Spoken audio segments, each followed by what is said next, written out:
여드름 환자분이신데 요즘 이제 피지선 파괴술 뭐 이런 것들이 많이 제안이 들어온다고 그걸 받아야 하느냐라고 여쭤보셨네요. 우선 그러면 피지선이라는 게 무엇인가부터 한번 짚고 넘어가 볼까 하는데요. 우선 요 피부 모형을 보면요. 피지선이라는 것은 피지샘이라고도 하죠.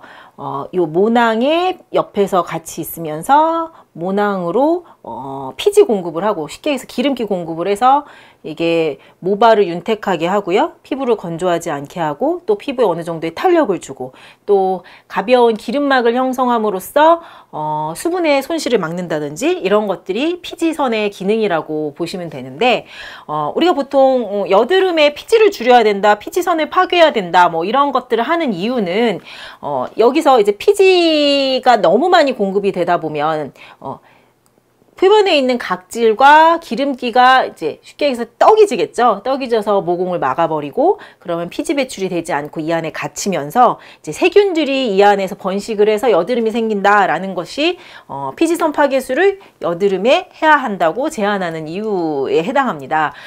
그래서 방법은 이 피지선에 선택적으로 침 등을 뭐 레이저 등을 자극해서 태워 없앤다, 피지선을. 그것들이 피지선 파괴술의 기본 원칙이라고 보시면 될 것 같습니다. 그래서 여드름에 우리가 보통 로아큐타, 뭐 비타민 A 유도체 뭐 이런 것들을 복용을 함으로써 피부의 재생을 억제해서 피지 분비를 줄여줘서 여드름을 치료한다라는 것과 아주 뭐 큰 원칙은 비슷하다라고 생각을 할 수 있을 것 같은데요. 그런데 이제 앞서 말씀을 드렸듯이 피지선은 우리 몸의 생리적인 기능을 담당하는 피부 부속기이죠. 그러니까 우리 몸에 불필요한 기관이 아니라는 것입니다. 만약에 불필요한 기관이었다면 인간이 진화하는 동안 퇴화하고 없어졌겠죠. 피지선이 모공과 함께 이제 피지 분비를 해서 피부에 윤기를 주고, 모발에 탄력을 주고, 피부에 건조함을 막아주고, 이런 기능들을 하는 건데, 피부를 보호하는 피지선을 파괴를 해서 여드름을 없앤다면 혹시 이런 피부의 생리적인 기능에 문제가 생기지는 않을까 하는 것도 한 번쯤은 고려를 해봐야 할 것 같습니다. 따라서 이제 만약 진짜 피지선 파괴술을 마지막 최후의 방법으로 내가 선택을 하고 싶다 하신다면 의료인과 피부 타입이 어떤 건지 뭐 이런 것들에 신중하게 생각을 조금 상담을 받아 보시길 권해드리고요. 그리고 이제 간혹 뭐 요새는 많은 뭐 기구들이 좋아지고 시술들이 좋아져서 피지선만 선택적으로 파괴할 수 있다고는 하지만 열자극이 가해지면서 피부에 염증을 이제 유발시킨다든지, 혹은 열자극으로 인해서 피부에 비가역적인 변화가 일어난다거나 뭐 손상이 있다거나 이럴 수 있는 가능성도 없지는 않기 때문에, 만약에 또 시술을 하신다면 숙련된 의료진을 잘 선택하시는 것도 필요할 것 같습니다. 근데 이제 근본적인 문제로 들어가서요, 피지선 파괴술이 과연 여드름에 아주 획기적인 치료법이냐는 한번 생각해 보실 필요가 있는데요. 피지선도 피부의 부속기이기 때문에 우리가 암만 이제 선택적으로 우리 몸에 있는 모든 피지선을 다 없앨 수는 없겠죠. 암만 여드름 환자라고 하시더라도.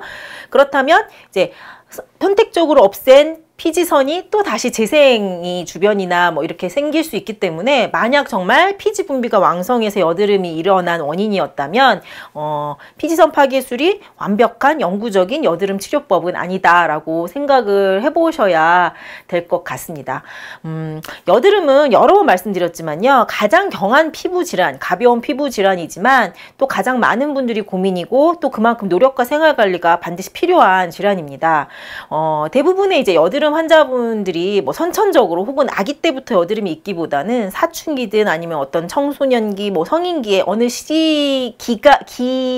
시기를 이제 기준으로 갑자기 이제 발생을 하는 경우가 종종이죠. 그래서 만약에 선천적으로 있던 상황이 아니라면 뭐 피지 분비가 설사 많아져서 그것만이 여드름의 원인이더라 하더라도 이제 피지 분비가 왕성해진 원인이 뭔가 있는 건지 한 번쯤 몸을 체크를 해봐야 되는 거고요. 그 원인을 이제 체질별로 잘 진단을 하고 그에 따른 치료법을 자연스럽게 선택하는 것이 더 좋지 않을까 싶습니다. 그리고 또 하나는, 여드름은 반드시 식이나 생활 관리가 필요한 질환입니다. 저희 이제 저희에게 내원하시는 여드름 환자분들께 여드름은 당연히 나을 수 있는 질환이라고 말씀을 드리거든요. 단 뭐 기간의 문제겠죠. 경한 여드름은 한 달, 뭐 중한 여드름은 3달. 그런데 그 기간 동안 여드름이 났더라도 생활 관리가 되지 않으면 언제든지 다시 이런 발생할 수 있는 것들이 이제 여드름입니다. 이제 여기서 저희가 생활 관리라 하면 체질별로 그에 따라 이제 맞는 맞춤 음식들, 그 다음에 또 무심코 바르는 화장품이 다 누구에게나 좋은 건 아니기 때문에 체질에 따라서 외용제라든지 화장품이라든지 바르는 것, 이제 만지는 것들을 좀 선별하고 선택하고 그에 따라서 관리하는 것. 그것이 이제 피부호흡법 건강법에서 강조하는 여드름 치료의 가장 자연스럽고 이어질 수 있는 관리법, 치료법입니다.